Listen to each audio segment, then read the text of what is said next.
네, 반갑습니다. 네. 우리 오늘 말씀 함께 나누도록 하겠습니다. 오늘 두 번째 주인데, 오늘은 하나님의 형상이란 제목 가지고 함께 말씀 나누겠습니다. 먼저 오늘, 이 창세기 1장 27절 말씀, 우리 다 함께 읽어보도록 하겠습니다. 시작. 하나님이 자기 형상, 곧 하나님의 형상대로 사람을 창조하시되, 남자와 여자를 창조하시고, 오늘은 하나님의 형상이란 제목으로 함께 하나님 말씀 나누겠습니다. 우리 지난주 말씀 혹시 기억하시나요? 지난주 말씀 제목이 뭐였죠? 복음은 하나님의 능력. 복음은 하나님의 능력이라고 했습니다. 복습을 하자면, 자, 앞에 보시면은 그림으로 한번 표현했습니다. 모든 종교들에게는 어떤 구원을 얻게 된다는 계명이 주어지죠. 사람 수준의 계명이 주어집니다. 그래서 이거를 지키면 구원에 이른다라고 이렇게 얘기를 합니다. 하지만 성경, 복음은 그렇게 얘기를 하지 않죠. 성경에서도 계명이 주어지는데 하나님 수준의 계명이 주어집니다.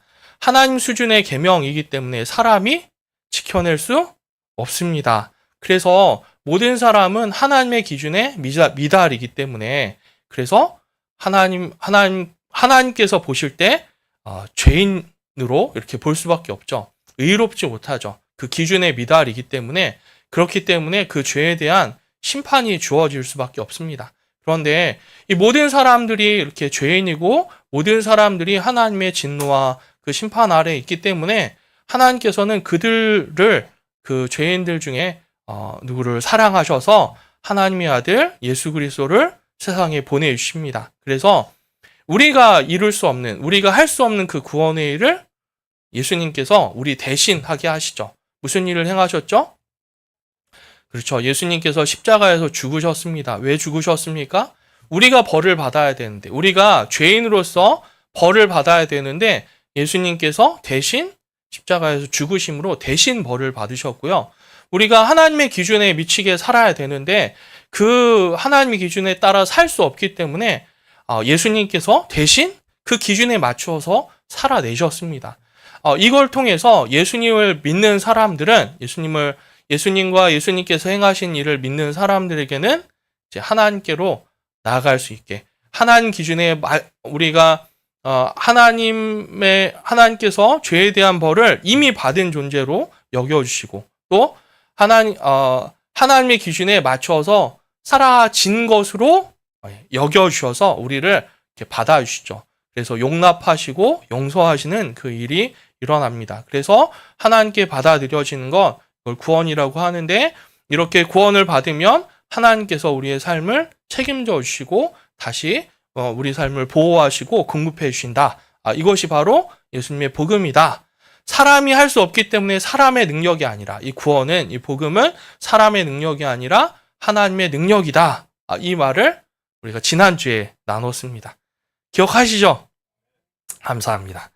그러면 이제 이 구원의 소식, 구원이 필요하다라고 하면은, 구원이 필요한 죄인, 구원이 필요하다라는 말은 지금 상태가 뭔가가 망가져 있다라는 거예요. 그렇죠? 지금 상태가 완전하지 않다라는 거예요. 망가져 있기 때문에 회복이 필요합니다. 이 회복이 필요하다는 말은 또 무슨 얘기입니까? 원래 상태가 있다라는 거예요. 원래.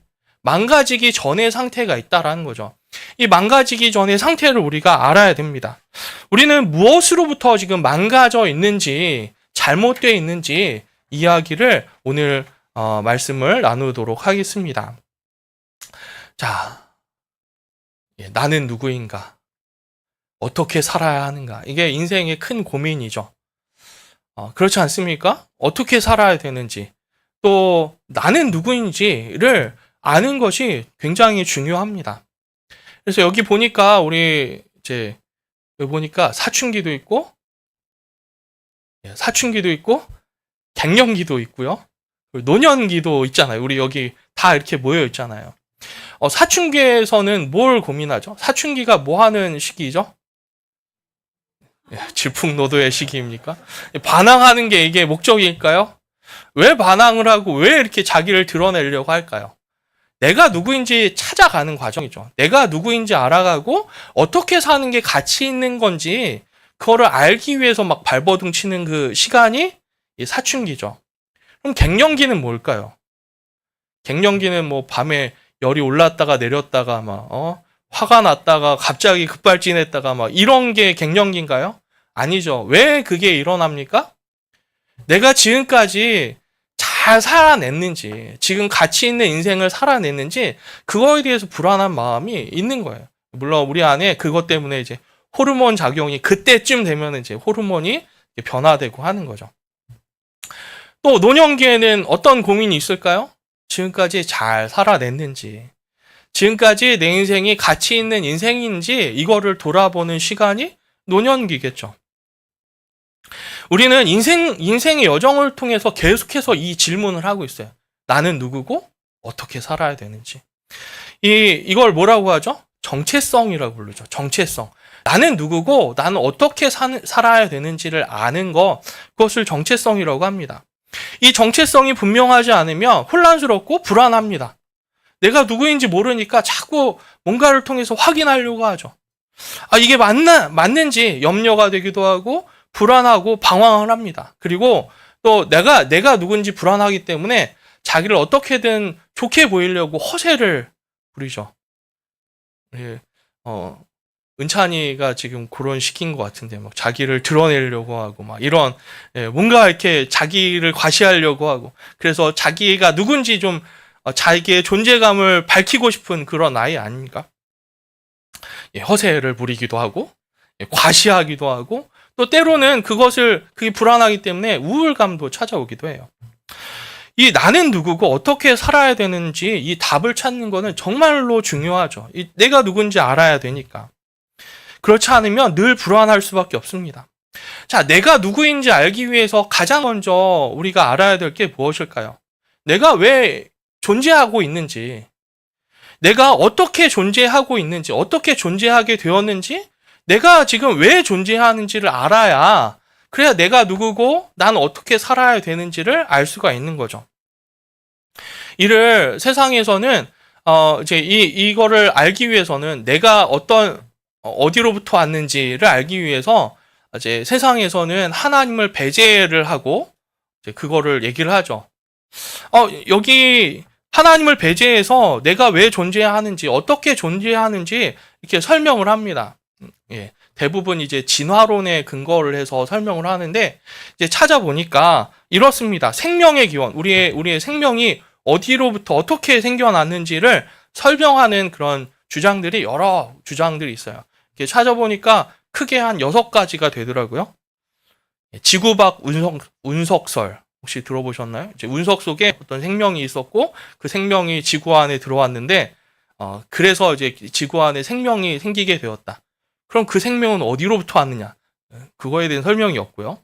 또 대사우선설에서 여기 뭐 어떤 작은 입자로부터 해서 시작이 되었다. 또 RNA 월드설, 또 저온설, 심해 열수공설, 진흙설 뭐 여러 가지가 이렇게 있더라고요. 그런데 여러분 여기에서 하나님을 배제하니까 이 결론은 뭐냐? 어디로부터 왔느냐? 어떻게 우리가 생겨났느냐? 여기에 대한 공통적인 그런 결론은 우연이에요. 우연. 목적이 없어요. 우연히 생긴 거예요. 사건이에요. 사건. 그냥 일어난 사건입니다. 우연히 존재했다라는 거예요. 우리가. 옆에 한번 보세요. 우연히 우리 옆에 앉아 있는 거고요. 우연히 지금 이렇게 있는 거예요.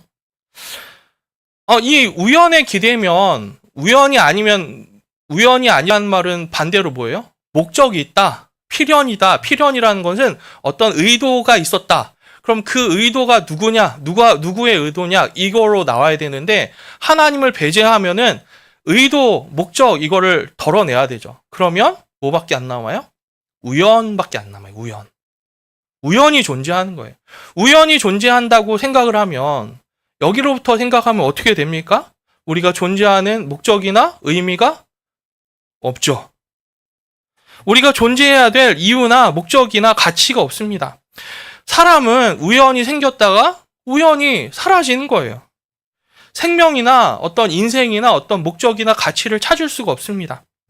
그래서 이 하나님을 배제하면 나는 누구인가? 삶이 어떤 가치가 있나? 어떤 삶이 가치 있는 삶인가? 라는 이 질문에 답을 주지를 못합니다.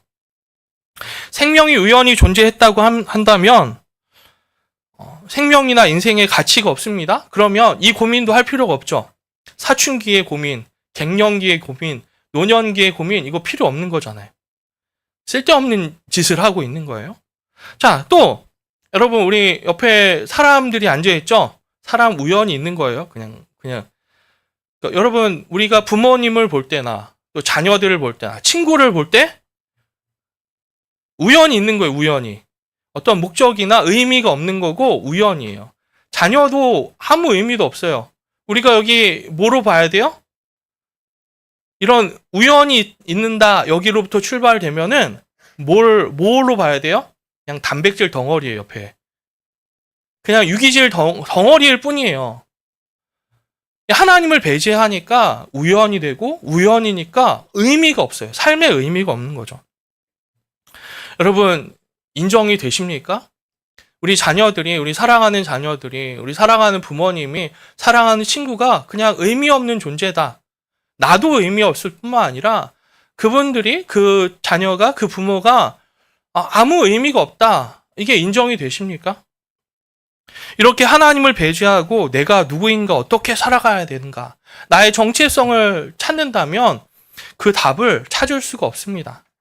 하나님을 인정해야지, 하나님이 계신다, 하나님을 인정해야지 내가 누구인지, 어떻게 살아가야 되는지에 대한 답을 찾을 수가 있습니다. 하나님께서는 하나님의 말씀인 성경을 통해서 우리에게 알려주십니다.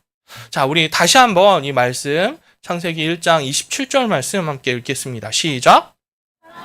자기 형상, 곧 하나님의 형상대로 사람을 창조하시되 남자와 여자를 창조하시고. 여러분 성경은 우리를 누구라고 부릅니까? 하나님의 형상이라고 부르죠. 하나님의 형상. 하나님의 형상대로 창조되었다고 부릅니다. 사람이 어떻게 존재했습니까?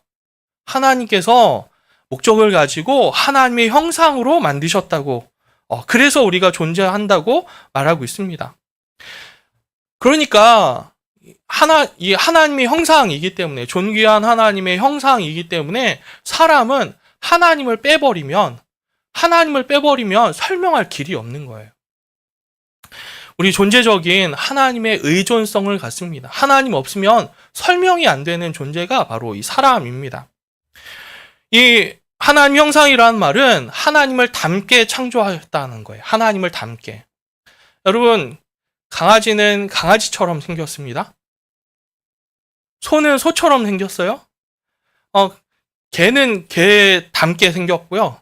또 고양이는 고양이 닮게 생겼어요. 그런데 사람은 하나님 닮게 하나님께서 만드셨습니다. 이렇게 사람은 하나님 닮게 창조되었습니다. 그렇기 때문에 존귀한 거예요. 귀한 거예요. 사람이 귀한 이유가 하나님의 형상이기 때문에 귀한 거예요. 여러분, 인권이라고 요즘 많이 얘기하는데, 어떤 사람이 갑질을 당하거나 인격 모독을 당하거나 인종차별을 당하거나 아니면은 살인을 당하거나 이런 것을 악이라고 할 수 있는, 악이라고 얘기할 수 있는 그 근거가 뭘까요? 그냥 우연히 존재했다면, 그냥 거기서부터 출발되었다면 그것을 악이라고 할 수 없죠. 그냥 단지 단백질 덩어리, 유기질 덩어리를 제거하고 무시한 걸 뿐인데, 뭐 거기에 대해서 우리가 화를 내고 할 필요가 없는 거잖아요. 그런데 하나님의 형상이기 때문에 인권이 있는 거예요. 귀한 거예요. 원래 이 인권 앞에 우리가 배웠잖아요. 앞에 뭐가 붙어야 돼요, 원래? 천부인권. 하늘로부터 부여된 하나님께서 주신 인간의 권리, 이거였었는데 이제 그 앞에 거를 빼버리고 지금 인권만 얘기를 하잖아요. 여러분, 사람은 하나님의 형상이기 때문에 귀한 거예요. 그 눈으로 옆으로 한번 이렇게 눈을 돌려보시기 바랍니다. 얼마나 귀한지. 하나님의 형상이기 때문에 귀한 거예요. 그러면 왜 하나님께서 하나님의 형상으로 하나님 닮게 창조하셨을까요? 하나님 닮게 창조하신 목적이 있어요. 그것은 하나님 닮는다는 게 뭐가 닮았냐면 하나님께서 이 손과 발과 눈과 뭐 이렇게 사람처럼 생겼다 이런 말이 아니라 하나님의 일부분을 우리가 닮았어요. 특별히 어떤 부분을 닮았냐면 인격적인 것이 닮았어요. 인격이 있다라는 거예요. 인격은 교제할 수 있는 관계를 얘기를 해요. 인격이 있다라는 것은 지정의가 있는 거예요. 지식과 감정과 의지가 있는 것을 얘기를 합니다. 이 지정의가 있는 인격으로 하나님께서 사람을 창조하셨어요. 그래서 인격적인 하나님과 인격적인 사람, 하나님의 형상인 사람이 교제할 수 있도록 관계를 가지고 하나님을 사랑하고 하나님의 사랑을 받고 하나님을 위하고 하나님께서 우리를 위하시고 하는 이 교제할 수 있는 관계, 이 관계를 위해서 하나님의 형상으로 창조하셨어요. 이것을 성경을 정리하면 이걸 통해서 사람의 목적, 존재의 목적이 나오는데 이 존재의 목적을 이렇게 얘기를 합니다. 하나님을 영화롭게 하고 하나님을 영원토록 즐거워하는 것이라고 이게 사람의 목적이래요. 하나님을 영화롭게 하고 그분을 영원토록 즐거워하는 것. 이것은 사람에게, 하나님을 닮은 사람에게만 주어진 목적이에요. 어떻게 하나님을 영화롭게 합니까? 이 영화롭게 하다, 영광을 돌리다, 이 의미는 무슨 의미냐면은 하나님이 어떤 분이신지 드러나서 그래서 하나님에 대한 칭송을 하는 것, 하나님을 높여드리는 것을 영광이라고 이렇게 부릅니다. 그러면 우리가 하나님께 영광을 돌린다, 하나님을 영화롭게 한다, 이 말은 무슨 의미일까요? 하나님이 어떤 분이신지 드러내는 거예요. 우리의 입술을 통해서 우리가 지금 이렇게 예배를 하는 것을 통해서 하나님은 영광받기 합당하신 분이시다. 하나님은 굉장히 위대하신 분이시다. 하나님께서 우리를 사랑하시는 분이시다. 이런 것을 드러내는 거예요. 드러내는 것을 통해서 하나님을 높여드리는, 하나님을 이렇게 칭송하는, 이것이 사람의 목적이에요. 예배하는 게 이게 사람의 목적입니다. 그래서 사람은 하나님을 인정하고 섬기는 그것이 사람의 목적이에요. 또 그뿐만 아니라 하나님의 대리 통치자예요. 하나님의 대리 통치자. 하나님의 대리 통치자로서 온 세상이 하나님이 어떤 분이신지 알도록 만들어가는 거예요. 그게 사람에게 주어진 목적입니다. 자, 여러분, 우리 체린이가 지금 이 방송을 통해서 예배를 드리고 있을 텐데, 캐나다에서. 지난주에 나이아가라 폭포를 갔다 왔다고 해요. 그 나이아가라 폭포를 보고 나서 굉장히 웅장한 그런 감격, 말할 수 없는 그런 걸 느꼈다고 해요. 그런 걸 통해서도 하나님의 영광이 드러나요. 그런데 그거보다 더 분명하고 더 굉장히 드러날 수 있는 것은 하나님의 형상인 사람을 통해서 그 일이 드러나는 거예요. 이게 하나님이 어떤 분이신지 사람을 통해 드러내는 게 더 큰 것입니다. 이렇게 하나님을 영화롭게 하는 것, 또 하나님을 즐거워하는 겁니다. 또 하나님을 사랑하면서 하나님과 기쁨의 교제를 누리는 것, 그것을 위해서 우리가 창조되었어요. 그래서 우리는 늘 하나님을 사모하면서 하나님을 의존하고 하나님에 기대어서 사는 거예요. 하나님의 존재를 즐거워하고 하나님께서 주신 것을 기뻐하고 만족하며 사는 것, 그것이 하나님을 영원토록 즐거워하는 것입니다. 이렇게 사람은 하나님을 영화롭게 하고 그분을 영원토록 즐거워하기 위해서 하나님께서 하나님의 형상으로 창조하셨어요. 자, 그럼 성경에서 이야기하는 나는 누구인가, 어떻게 살아가야 되는가, 여기에 대한 답이 나왔잖아요. 나는 누구입니까? 하나님의 형상입니다. 그래서 존귀한 거예요. 그래서 이미 존귀한 거예요. 또 어떤 삶이 가치 있는 삶입니까? 이 목적대로 하나님 형상의 목적에 맞는 삶이잖아요. 이게 뭐예요? 하나님을 영화롭게 하고 그분을 영원토록 즐거워하는 것. 그것이 이 우리의 정체성에 맞는 삶인 거죠. 그래서 우리는 어떻게 살아야 되냐? 자, 이렇게 살아야 돼요. 이렇게.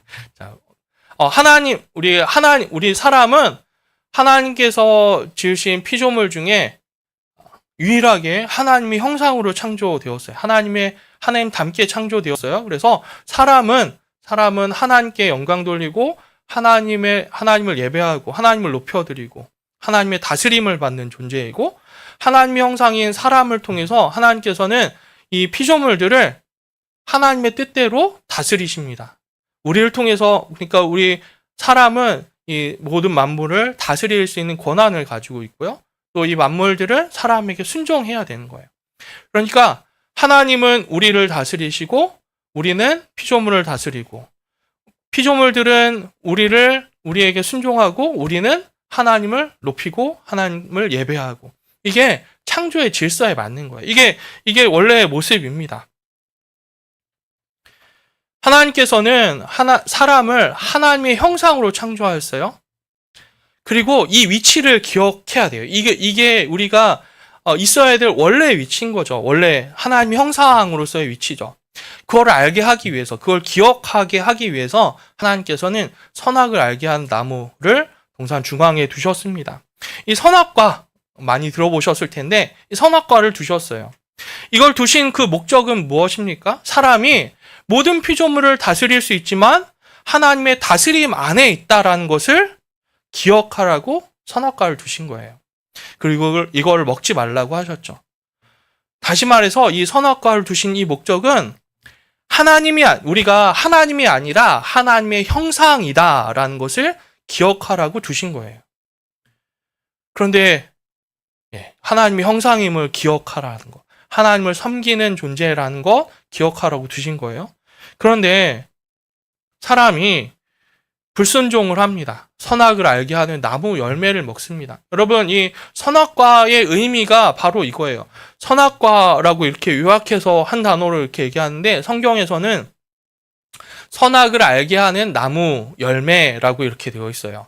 이 말은 무슨 의미일까요? 선악을 알다라는 이 말은 원래 하나님만이 선과 악을 구분하시는 분이에요.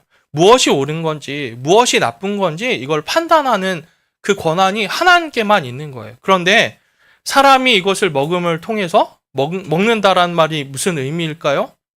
그것은 선악을 알게 하는, 선악을 분별하는 거 하나님의 그 권한을 인정하지 않고 더 이상 인정하지 않고 내가 선악을 결정하겠다라는 그런 의미예요. 하나님이 전하신 선과 악을 인정하지 않고 사람 스스로 내가 선과 악, 내가 옳고 그른 것을 내가 판단하겠다라는 이런 의미예요. 다시 말해서 하나님의 형상이 아니라 내가 하나님이 되고자 하는 거죠. 잘못된 정체성을 추구하는 거예요. 그래서 자기가 자기의 인생을 결정할 권한이 있다. 하나님 다스림 말고 내가 내 삶을 결정할 권한이 있다. 또 어떤 의미입니까? 내 인생을 내가 통제할 수 있는 능력이 있다라고 하면서 자기 자신을 과신하는 거죠. 하나님을 의존하며 사는 것보다 하나님의 의존성, 이거를 이제 포기하고 이걸 버려버리고 내 마음대로 사는 자율성을 택한 것입니다. 이것이 잘못된 정체성이죠. 잘못된 정체성을 추구하는 거죠. 하나님의 형상이 아니라 하나님이 되고자 하는 것. 잘못된 정체성을 가진 것. 이게 바로 성경에서 얘기하는 죄입니다. 죄.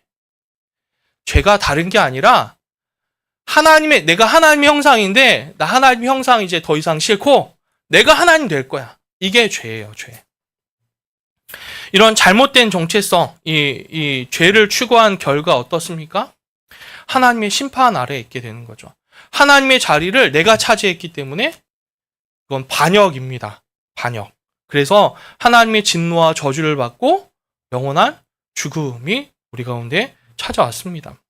고아와 같이 비참한 삶을 삽니다. 원래는 하나님께서 우리의 공급자시고 우리를 책임져 주시는 분이신데 그 하나님 인정하지 않고 하나님을 떠나서 하나님 대신에 내가 스스로 공급자, 내가 스스로 보호자가 되려고 하는 이런 고아와 같은 모습이 되었습니다. 그래서 하나님께로부터 더 이상 이 공급과 보호를 받지 못하게 되었습니다.